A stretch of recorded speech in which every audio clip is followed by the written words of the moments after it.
Welcome to Life Beyond Abortion, the podcast where we delve into the untold stories and experiences surrounding abortion. Stories often missing from everyday conversations, media reports, and even other podcast interviews. I'm your host, Melissa Ohden, the founder and CEO of the Abortion Survivors Network. As the author of You Carried Me, A Daughter's Memoir, and Abortion Survivors Break Their Silence, I've had the privilege of hearing the most powerful stories from some of the most resilient and courageous individuals. These stories and these people have profoundly transformed my life, and I believe they have the power to transform yours as well. Together, we will amplify these voices, share the truths that they illuminate, and challenge our culture to recognize what life is truly like beyond abortion.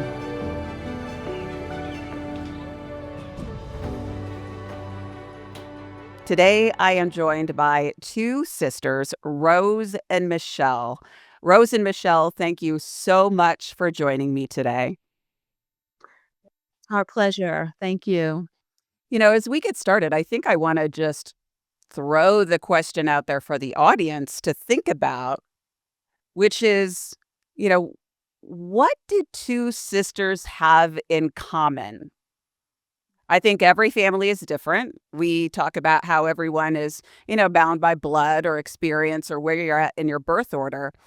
But you all are more than just sisters. So that's where I want to start. What is it that binds the two of you? What is so special about Rose and Michelle? Growing up, I'm the older, and I always wanted to protect my little sister to the degree I didn't realize to what extent I wanted to protect her. I always was the mouth. And even now, I think of, I was thinking about this in the past week. You know, Miss Congeniality, when she's up there and saying, world peace. And if anyone tries to hurt my new friends, I will take them out. Well, that was me my whole life growing up. Don't touch my sister, I will take you out. But that's one thing that, kind of binds us together. And Michelle, I'll let you take it from there. Yes, I always felt like Rose was my protector. And we never really put the pieces together. We always had this strong bond. Of course, we're 11 months apart, so that's part of it. And we were the last two of seven, but we knew that we were close. It was kind of a love-hate relationship. As long as Rose had control over me, all was good. If I was out of line, she'd kind of beat me up a little, but we survived. We loved each other, and throughout life, we've always been close. We've shared our hearts with each other without any reservation or shame. But again, we didn't find out what was at the bottom of all of this until 2020. I love you are kind of the quintessential Jersey girl, right, Rose? Like you're not ashamed of it. And that's one of those things that I love about you is you are so kind and compassionate. You wanted to protect your sister, but you're also very strong. And that's really a lot of your upbringing. Life was not easy in your family. No. Not at all. We struggled. My mother told us very often the story of growing up, how poor we were, and actually, that's what started that conversation on that infamous day in the fall of 2020 in September, and, had the conversation with me second. So I don't know if Michelle can jump in and maybe wanna even just begin with that. Rose and I, we try to call mom every day. We check in with her. She's 95. And that particular day, she called me, and I was sitting on my favorite couch, and I can still remember, where I was sitting and all of that. So she called me and she said, "Michelle, I have to tell you something." And mom and Rose and I, we don't get real deep. I think it's a generation thing. They survived the Great Depression. They don't really dig into deep things. So as she began to share with me the story, I was in shock. And she said, when dad and I were pregnant with you, we were financially oppressed. I'm kind of paraphrasing what she said. And we didn't know what we were going to do. You were baby number 7 out of 7. We didn't have a place to put you. We didn't have enough food to feed you. We didn't have enough money. We were living in 3 rooms. So she was desperate, went to go see her OBGYN doctor, who tried to help her, as Rose says, and I say. He prescribed a 3-day protocol of 18 pills a day of methotrexate over those each of those 3 days, along with saline shots. And she's sharing this with me, and I'm in shock, and I'm like, "Wow, okay." And miraculously, obviously, I survived. And then she begins to share that she did the same thing with Rose. And so we are 2 miracle baby survivors. We survived an abortion attempt, a chemical abortion attempt in the womb. So I immediately thanked mom because I had been battling rejection and shame my whole life, and I didn't understand why. So all of a sudden, I'm like, "Oh, wow, everything's connecting." The dots began connecting.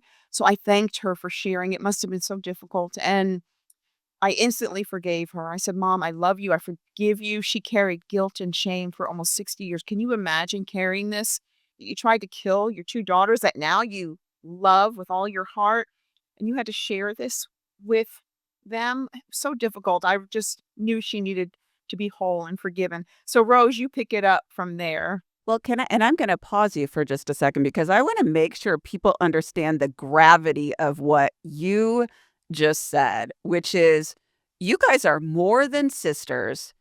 You are both abortion survivors. And, y'all are beautiful. You are inside and out. But I want people to understand from an age perspective, these abortions took place before Roe versus Wade. And I think this is one of those things that people don't often think about is abortion survivors were happening long before Roe versus Wade. They were happening during Roe versus Wade, and they're still happening today. And not only did it happen once in your family, but twice it failed. And it impacted not only each of you long before you knew it. I hear you talking, Michelle, about the rejection you felt growing up. And I often talk to people, survivors, who say, right, I always knew there was something different about me, or I didn't ever feel like I fit in, or I always struggled with depression, anxiety, something that I just couldn't put my finger on. And then when you start to unpack your family secrets, like your mom and probably the guilt and the shame that she carried over the years, then survivors kind of start to put their finger on their family and say, oh, I know what that was all those years. So looking back on that, Rose, I'm just wondering if you can start there. Because my whole life, I knew we were poor growing up. We lived in 3-room cold water apartment, no heating system. All that I remember is beds everywhere. And Michelle was in a crib till she was 5, and I knew we had food on the table, and getting clothes was an issue for school. And my mom would take me to my aunt's where my cousin was a year older. She's tall and thin, and I am not. So that was embarrassing. I cringed every time. I was like, "Why do we have to be so poor? Why do we have to be so poor?" And I felt ashamed. I felt inadequate. I felt inferior. I felt unworthy my whole life. Like I can't, I remember one time my mom taking me to this little very, very, inexpensive store for shoes, and I hated the shoes. And I remember being in elementary, mom said, "Well, this is all I can afford." And I was just, like, inside crying, and I was like, "Ugh, I gotta wear these to school." So that kind of embarrassment carried me my whole life into adulthood for sure, because I wanted to prove that I wasn't inferior, I wasn't inadequate, I wasn't unworthy. I deserved to have a seat at the table. And so I worked furiously. My mom said, "Don't go to college, be a secretary." I'm like, "No, I wanna go to college." At that point, I asked my dad, and he said, "You make the decision, I would want you to go." And so I went, and in my career, I worked really hard to be the best that I could be so I could prove that, yes, I am deserving of a seat at the table because I was so inadequate. And that was a secret of shame that I was hiding my entire adult life. And when you have secrets, they're buried deep within, protected and hidden. And mom had this secret that she had hidden too. And I'm telling you, my whole life, I would go to work, I would get accolades from my administrators, my colleagues, physicians, because I worked in healthcare, and then when I became an adjunct professor, my colleagues, I ran a dietetic internship program, and I'm saying all that to tell you that during that worked period, I felt approved, if you will. But then once I left, there it was again, that adequate feeling, that inferiority feeling, that shame. But when mom shared with Michelle at first, then Michelle calls me, and I called mom because I said, "Oh, what? I'll call mom. Let me hear what she says." And she began kind of jubilant. Called me her miracle angel, which is a term of endearment she began calling Michelle and I in the previous 5 years. And she shared, how poor your dad and I were when we were having babies. And she proceeds to tell me the whole story. And as I'm hearing it from her, again, my head is spinning. How much shame, how much guilt. What was she feeling all these years? She's about to turn 91, and she's telling us now. Is she telling us now before she takes it to the grave? And so my head is spinning as she's sharing this with me, and then I'm thinking, wow, mom, and I'm thinking about not hurting her at this advanced age. And I said, I forgive you. Thank you for sharing this with me. I love you so much. And she responds by saying how much she loved me, how much she loves Michelle and I. So that's huge. It is huge. And, you know, help me remember this detail.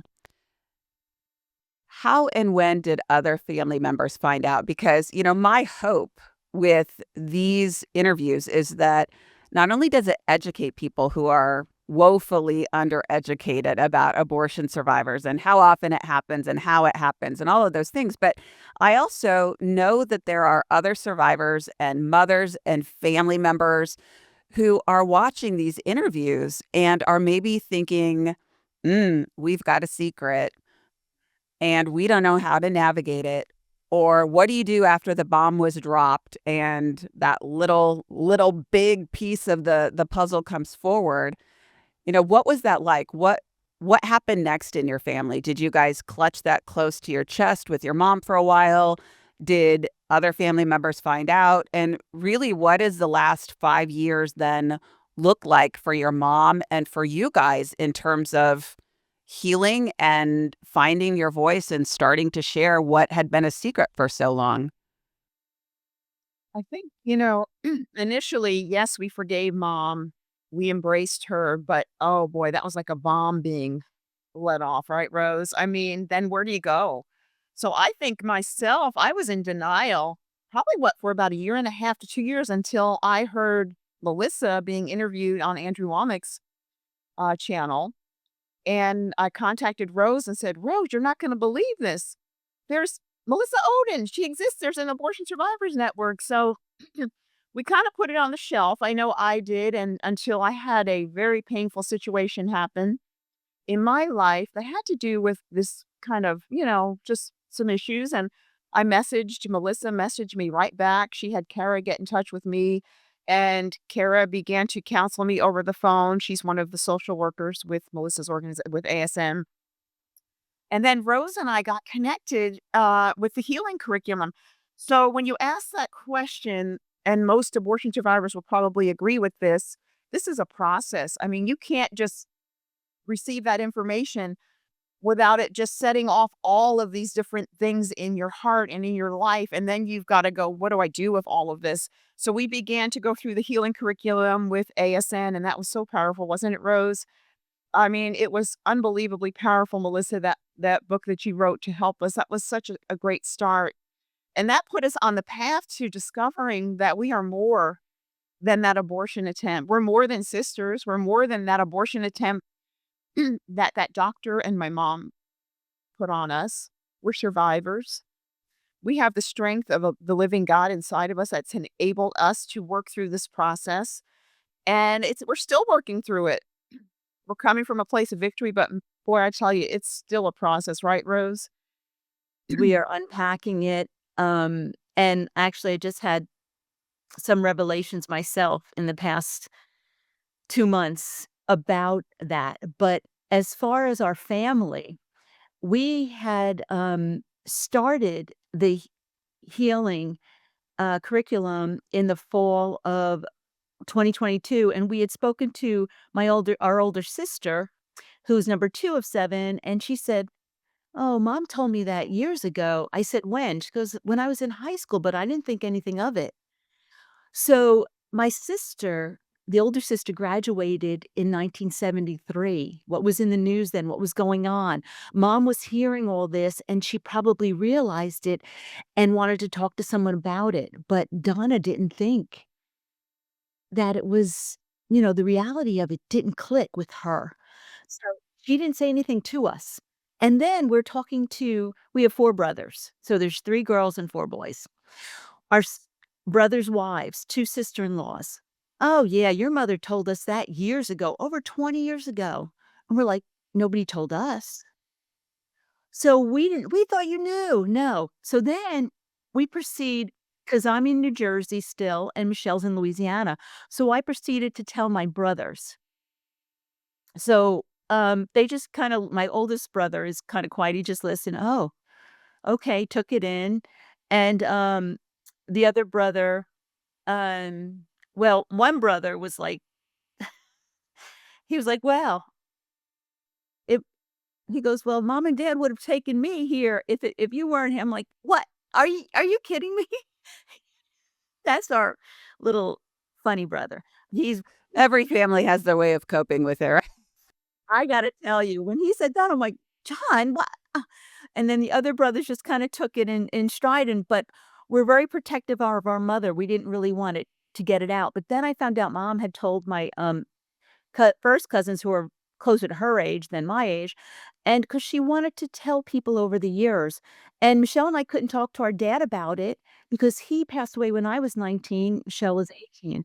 So, of course he knew, but, again, it was early 1961, and mom said she'll say to this day, "What did I know back then?"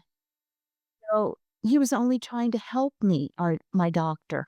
So and then she said, "I didn't know how what was going on. I didn't know about you at that point." So, of course, we know ultrasound was developed in the early 1970s, right? Or mid-70s, and that's when we could see the development of the baby. She didn't know that. And so even it's interesting enough because the fall of 2022, I remember it was October, mom had just turned 93. And I called her on a Monday and I said, "How are you doing, mom, with all this, with Michelle and I, going through this healing with what had happened with you when you were pregnant with us?" She immediately starts to cry. And I get upset, "Mom, what's the matter? What's going on?" She goes, "Yesterday I was watching a pastor on TV and he talked about abortion. And I thought of what I did to you and Michelle." So I say that for people out there, you may have had maybe you did an abortion attempt and your baby survived, or maybe you had an abortion, but know that God has forgiven you and those around you have forgiven you. That's what I told mom that day on the phone. God's forgiven you. Michelle and I have forgiven you. Mom, forgive yourself. And I was able to work with her, pray with her through that process of forgiving herself. And she's never brought it up since.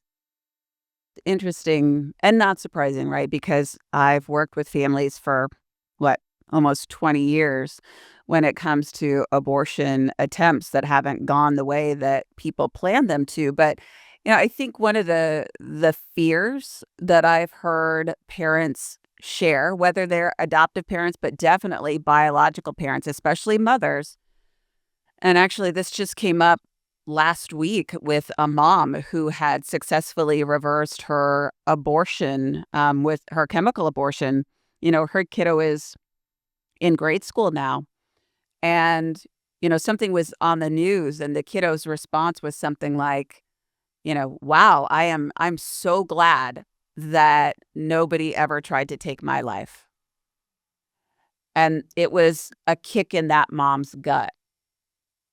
And not that we can prevent that kick in the gut, because this is the reality, right? This is life beyond abortion. That, yes, abortion is the taking of an innocent human life, and it impacts the woman, it impacts the father, it impacts the family for generations to come. That is the harsh reality that we have to face as a culture. But as painful as that is for a mom, I'm curious what each of your feedback would be to that mom who, right, had that gut check when her kiddo said that. And she's thinking, oh, no, no, no, no, no, no, right?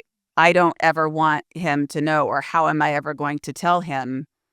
What would you say to that mom or another mom listening? How do you navigate this? I think that children are more resilient than we give them credit for.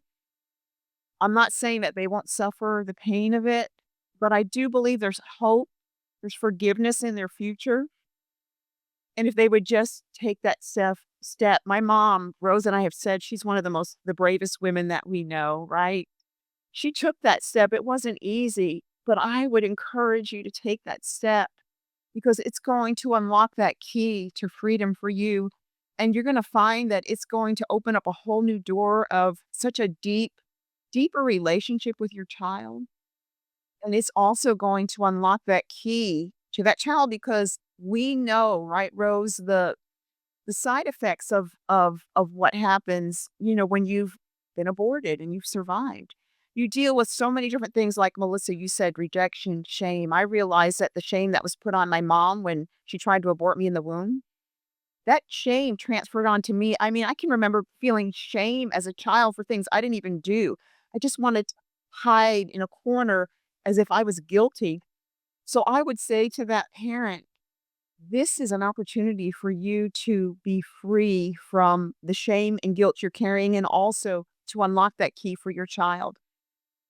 Trust the process. It's not easy, but I know at the end of that process, there's hope, there's forgiveness, there's love, right? We like to say, where there's life, there's hope. That child survived. That child is alive. There's always hope. So be brave. I encourage you to do that. Also add that when you keep that secret hidden in your life, in your deepest recesses of your soul, it stays in the darkness. But when you bring it into the light, it just dissipates. And your son will have trauma. Unfortunately, it's what happens. We suffered rejection, shame our whole life. We didn't know what was at the root of it. What was the root cause was that our mother tried to abort us, that rejection in the womb. Your son may carry that. Maybe at a young age, he doesn't realize that yet. But when he is able to receive it, and you'll know when it's time. But I ask you to consider challenging you, considering for you to consider talking to him about it so that he can be set free from the truth of maybe the shame and rejection that he may feel and may not know where the root of it comes from. So when you bring it into the light, it dissipates, it sets you free, it sets him free, and then you are voices of that truth, of the light of that truth, what it brings to others as well. So it's not a hidden secret that can keep you bound in rejection, in shame, in fear of having the truth come out. So I would just encourage you that think about my mom. She did it at almost 91. All that shame and guilt she carried all those years. She told my sister in 73 and I was 12. But if she could have told us, that would have helped. So I just encourage you in that regard to share it when you're ready. And that's such a great point. We always talk at the Abortion Survivors Network about age appropriate conversations. So, first of all, right, our staff helps families learn how to talk about abortion. And so, if folks go to abortionsurvivors.org, we just redid that website. It has some great places where there are resources. So, right? Age-appropriate books to talk about child, like just in utero development of babies, and then how to talk about abortion. And then as time goes on, then set the stage to talk about how, yes, sometimes abortions don't work the way people intend them to. And so that results in a baby surviving. And then over time, then you can introduce the concept of you are one of those, right? So it is like you guys have laid out. It is such a for children, it is a very lengthy process. And I love that you both identified that really, as hard as it can be for a mom and a family to talk about, it will set them free. And it allows this healing to take place within them and then within the survivor and within the family. And, I tend to find that I think it's the secrets and the shame that exist in families surrounding this that actually deepen the pain of survivors. So when we are growing up and we're going, man, something about me is different. I don't feel like I fit in. I know people say they love me, but I can't shake this uncanny feeling that maybe they don't.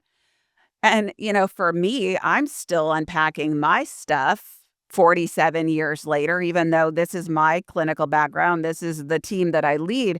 But in the last year, I've had to look at myself in the mirror and go, hey, Melissa, why do you hate asking for help? The answer is not just that I'm a strong woman, it is that I don't ever want to inconvenience people. Huh, what's that about?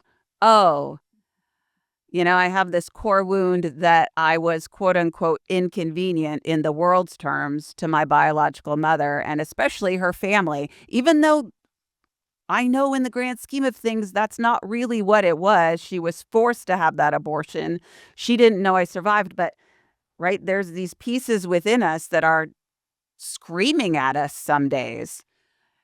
But when we can identify it, right, the family speaks it out loud, you can take a look at it and go, oh, that's what that is.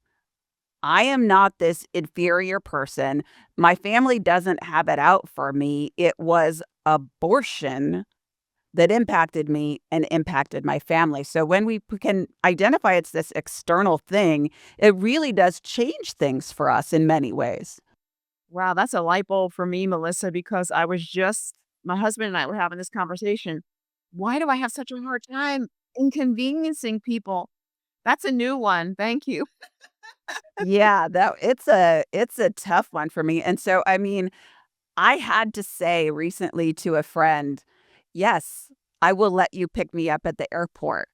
And everybody else is like, "Okay." And I'm like, "No, you don't understand. This is a big deal for me to say yes because every ounce of my being wants to scream, 'Are you sure? I mean, is it a bad time? Just just accept the help, Melissa. You aren't an inconvenience." And, I hear this a lot, and maybe you guys have as well. And if you have, I would love for you to speak to this. I know other people who maybe were targeted for abortion, right? They weren't literally aborted like us and survived, but maybe they were so close to being aborted, or their mom very much considered it or was facing coercion to abort during a pregnancy. And I hear a lot of other people with similar experiences to ours identify some of those same things. Have you ever encountered anybody? Yes, I know someone when I had shared my story with her a couple years ago, she told me that when she was, in her mother's womb, her father put a gun to her mother's head and was gonna kill her. And so she felt the rejection at that time that her mother because her mother was almost killed, she was almost killed. This is a truth her mother had told her.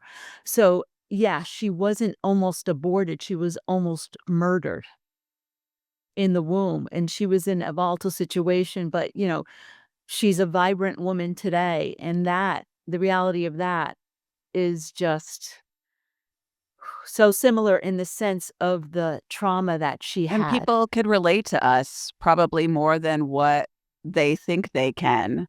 Yes. You guys have gone through our healing curriculum. You went through training in how to share your story and do it really well. You both are gifted speakers. I know that's more your background and your personality probably, Rose, than Michelle's. Um, what what has this been like for you to not only go through the healing side of things, but then share your stories publicly? And you were our round of ambassadors, the first 5 that we ever had as an organization, really digging in and learning more and doing more nationally. What has it been like for you? What's the positive? Maybe what has been difficult? What's surprised you? Even about Mm. yourself. I think it's awesome that you have provided someone like Dr. Heidi Patak to us.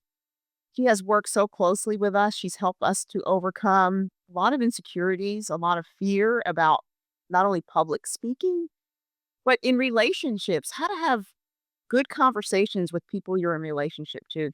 She has taught us to really, if I can say it, die to ourselves. When we go up there and we speak and share our stories, it's not easy. Of course, we have fear, we have apprehension, but if we can just look at it, we've learned, I know I have learned to just surrender and say, this is not about me. I mean, it is my story. It's my mom's story. It's Rose's story, but it's about serving these people that are out there. It's about changing hearts and minds. It's about informing people that babies do survive abortions. How many times, Rose, Melissa, have we told people that we have survived an abortion? What? There's people like you out there. I just had someone 2 weeks ago.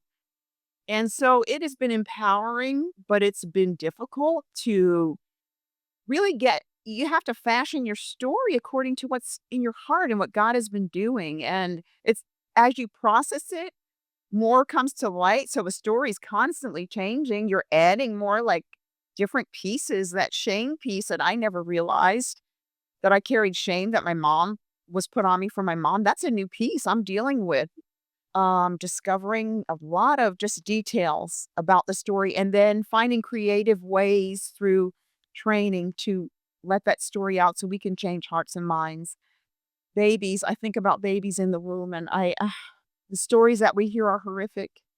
And if we can remember those babies that don't have a voice and we can stand out there and we can be their voice, it's just so empowering that God has spared our lives for such a time as this that we can do that. We can share what God has miraculously done in my life, in Rose's life, in my mom's life as a woman who is recovering from having had an abortion. So, I would like to add that, when Michelle told me about this healing curriculum, I thought, "All right, I don't think I need it, but I'll" and then as we're doing it, what? So, as we're going through it, I'm like, kinda la-di-da, and then I'm like, "Wait, what?" I'm crying. One week I'm crying hysterically. Michelle's crying the next session. We're like going back and forth. My husband says to me after one time he goes, I don't think you should do this. Look what it's doing to you. I said, I have to do it. It's really helping me. So I know that healing curriculum went deep to the core. I mean, it cut to the deepest part of me that I didn't even know. Like I had the cobwebs had to be removed. It was so beneficial. So if there are any abortion survivors who have not gone through it, please, I encourage you, take that leap and go through it because you will be amazed at the end of it. It's really amazing. And I thank you, Melissa, for that because it was more than I thought. Michelle laughs. I'm like, "Do you believe this?" We would talk to each other, we'd be cry together, but so that was one piece, going through that healing curriculum and then sharing my story. See, as a, nutrition professional, I would give education to my staff. in the department, in nursing, to physicians. So I learned to speak in front of people. I gave lectures to directors of nursing and large dietitian groups. So that wasn't an issue. But once I had to share my story, it was personal. And my whole entire life, because I carried shame, and Michelle will tell you this, I carried the shame, the rejection. No one was going to know the real me because I was in control of that. They weren't gonna know this shame that I hid from them, this inferiority that I hid, and so when I had to share my story, I had to become transparent, I had to become vulnerable. For me, that was scary, that was hard, and I would tear up a lot because it was so personal that and for so many years, here I am, 59, I think, when I first shared my story. I had to expose this truth of who I really am, and that was hard for me, and so, mm, having done it now over multiple times and the training that even Dr. Heidi, the Vita Institute was amazing. You, Melissa, having mentoring sessions and, your team is amazing. So that has helped me. So now I feel like I'm kinda stepping into a groove where I feel more comfortable, not because I hadn't felt comfortable professionally, but this is about me personally. So that was huge. So in sharing my story now, I see it, as Michelle said, to serve others. And how can we do that? Sanctity of Life Sunday, I was asked to share. And this is my home church where my mother has no longer been able to go because of her physical limitations. She's still at home and we still have her at 95, which is a blessing. I said, Mom, they want me to share our story, January 19th. Can I share, Mom, your story? And she goes like this, "Oh, go ahead. They don't know me anymore anyway." So, that was a big thing that I could share that, and people in the church didn't know my mom's story or our story, so everybody was crying basically. So that was another secret that came into the light. And when we aren't riddled and weighed down by secrets, you act differently, right? You walk differently, you live your life differently. I think I've seen a huge transformation in the two of you, even just I mean, again, y'all have always been beautiful.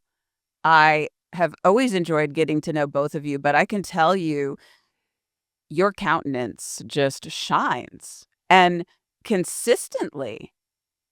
And I don't know many people who could join me at a table with recently the Speaker of the House, Mike Johnson, Whip Emmer, Congressman Steve Scalise, and hold your own. Like, you've gone from feeling like you have no seat at the table to having a seat that most people can't even begin to imagine. So, as we prepare to close our time today, what was that like for you? I mean, and these are not the only members of Congress that you guys surround yourselves with. You in particular, Rose, have a congressman you are pretty tight with. Chris Smith, Representative Chris Smith from New Jersey, he is a powerhouse for life.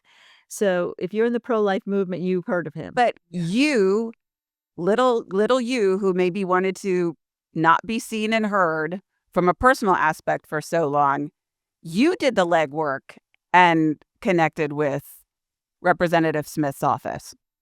Yes, that was powerful because at the March for Life, we had the reception afterwards, and it was such an honor to first of all, I went up to him and told him because we had Melissa, if you remember the year before, you had also been there and we took the picture together and we shared. So that was a huge blessing. But this time he said yes. And his assistant came to me and said, "Now give me the names of all the survivors that are here." I said, "Okay." She goes, "No, just give me your name. You introduce them."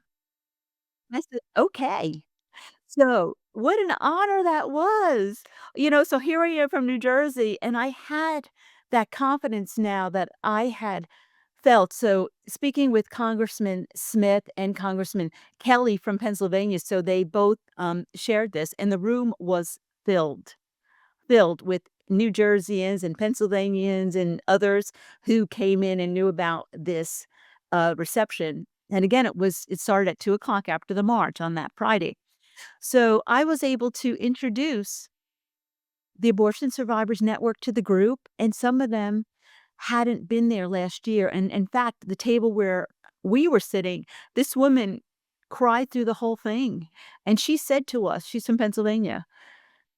She said, "I never heard of this before. Oh, and she was so touched that we were alive.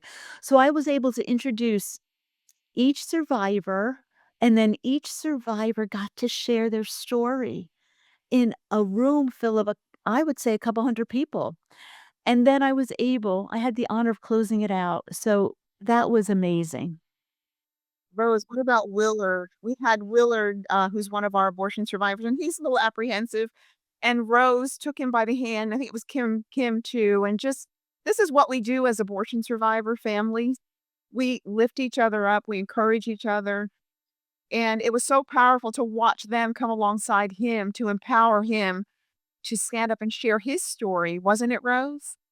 He said I wasn't gonna do it. So I said, "Just come up, come up." And then because we flanked him, me and Kim, he was able to share his story flawlessly. It was so beautiful, so And beautiful.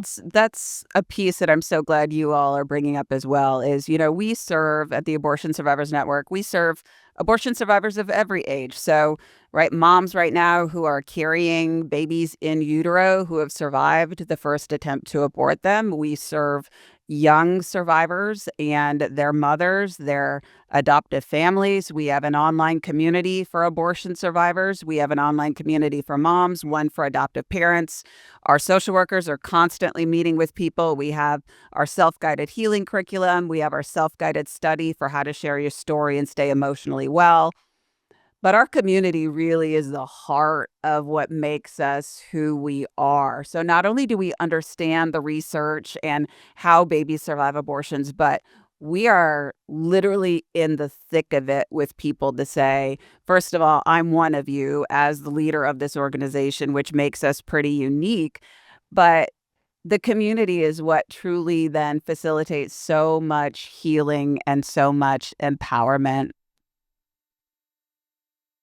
Yes, I'd like to add that when Michelle and I first went to the March for Life in 2023 and we were able to meet the other abortion survivors live, I kept crying because I'm thinking, "I'm accepted. I'm understood. This is my family." And for the first time in our lives, we had such a connection we never had before. It is such a unique survivor family, and to have that connection is there are no words. It's so beautiful and so whole. It helps us to feel whole. Well, and it's very different than what people expect it to be, I think, because we are dealing with abortion and abortion survivors, and it is often handled in a very political way, because is a need for policy. So, right, all of us can agree to that. But I think there is this preconceived notion about abortion survivors and who we are, that we're somehow these like mythical creatures that, have been made to attack women's reproductive rights, when in fact, you guys look just like normal women who have gone through something really traumatic in their family and want to bring about healing in your family and other people. Yeah, absolutely. We're normal. We just have a different story, and we're honored to share it, but we are normal people. I have 5 children. I have 8 grandchildren who wouldn't be here today if I didn't survive. So, Rose has got her story, but yeah, we're just people with a story. But everybody has a story, don't they? They have a story, whether it involves the pro-life movement, abortion, they have a story. we all have stories to share.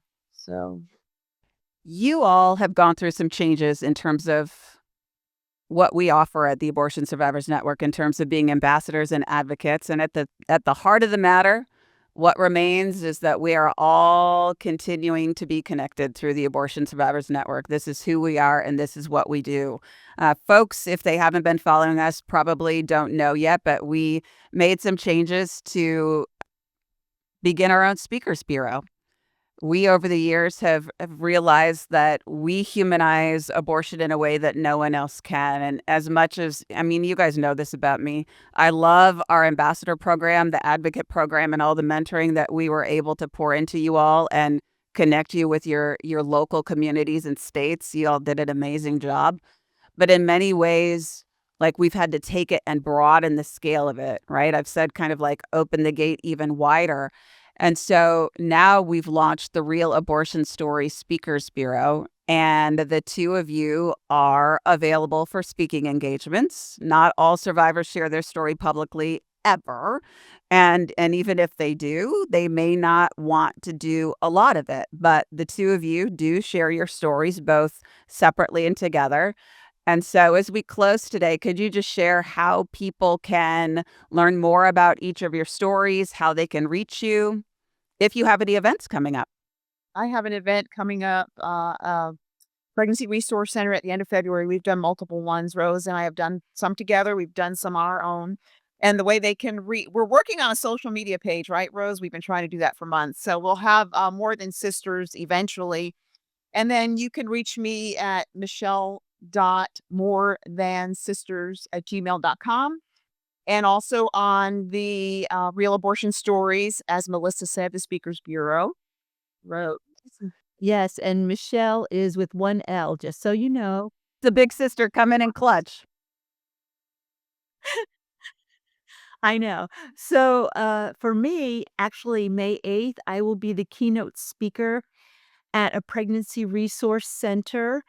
It is the Open Door Pregnancy Center, so that's exciting. And also October 25th, I'll be the keynote speaker for St. Mary's Respect Life in Toms River, New Jersey. I'm so excited to be speaking in New Jersey at these events because New Jersey needs to be aware that babies do survive failed abortions, and I'm one of them. So I'm so excited about that.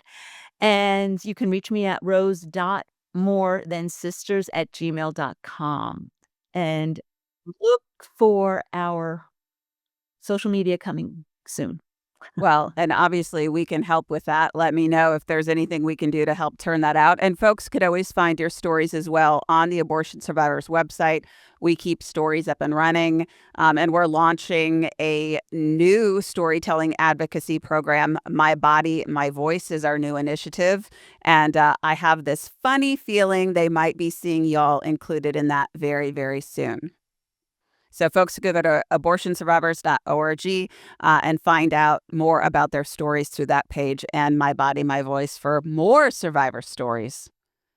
Thank you guys both for being a part of this interview, and more importantly for me, just being who you all are.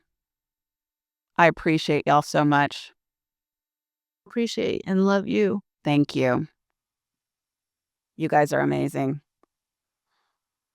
And I want to thank our audience for joining me for this episode of Life Beyond Abortion.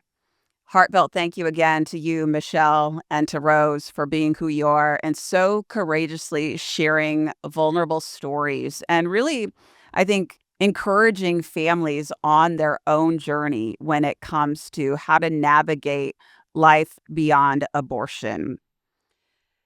Your stories both matter in this cultural conversation about abortion because you both matter. And I mean that for our listening audience as well. Just as the lady shared, you matter and your story matters. If you've been touched by what you've heard today, I want to encourage you to share this episode and help us to amplify the truth about life beyond abortion. Don't forget to subscribe, to rate, to review this podcast to help spread these stories and these truths like Rose's and Michelle's, transforming our culture one story at a time. For more information and to connect with our community or find out more about Rose and Michelle, you can visit the Abortion Survivors website at abortionsurvivors.org.